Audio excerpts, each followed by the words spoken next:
As we've been telling you all morning, a major gambling expansion is working its way through Springfield as lawmakers try to find ways to get the state out of debt. Some local politicians are pushing for this big gaming overhaul. Others not so sure. Here to tell us if the state should roll the dice is U of I professor and gambling expert John Kindt. John, thanks for coming in today. Thanks for having us back. All right, you bet. Out of committee yesterday, on to not the floor just yet, but they're certainly talking about pushing this thing forward, aren't they? Yes, well, but the problem is this is just going to make our economic situation worse. This is literally like throwing gasoline on the fires of the recession. We have about 10,000 slot machines now. This huge gambling expansion is going to give us over 100,000 slot machines.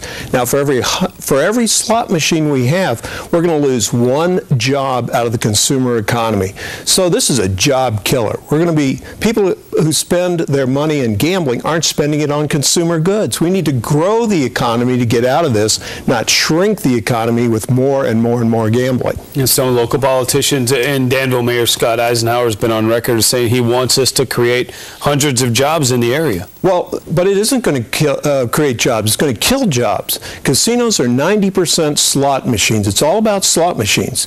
And the U.S. National Gambling Impact Study Commission called these slot machines the crack cocaine of creating new addicted gamblers. And our new report, produced in large part out of the University of Illinois, the United States International Gambling Report, confirms this, that in fact you're actually killing jobs when you do this. So he's extremely misinformed on this issue, as are many of the people in Springfield. And there's really no excuse for that, because it was our senator, U.S. Senator Paul Simon, the father of our incoming Lieutenant Governor Sheila Simon, who sponsored the National Gambling Impact Study Commission. It said, do not expand gambling, any type of legalized gambling, anywhere in the United States. All right, so in your opinion, how can these folks generate money for the state?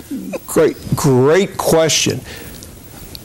They're proposing raising taxes on everybody, state income tax, and lowering the taxes on gambling.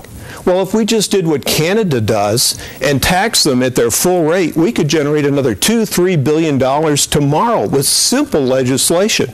And the other thing is, these casino licenses were originally issued for $25,000 apiece. They're worth $500 million. So just by selling them at their fair market value, we could raise billions of dollars. And if we were simply to keep this money here in Illinois that's leaving and going to Las Vegas from these gambling establishments, over the last 20 years, we would have had an extra $40 to $50 billion in our treasury. This is just throwing gasoline on the recessionary fires. When you increase gambling, you need to grow the consumer economy. All right, and you talk about the gambling casino in Danville. A lot of folks, the allure of making money and going there and the big winnings, but most of the time that's not the case. No, it's really lose-lose for everybody except some politicians and the lobbyists in Springfield.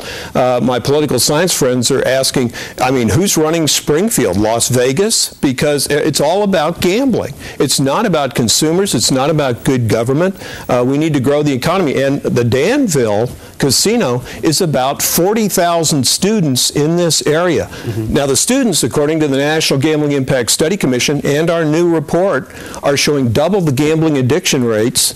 We're going to have increased problem gambling among the students. They're going to be losing their tuition money. I had one student call me up last semester and say, I've lost my tuition money already.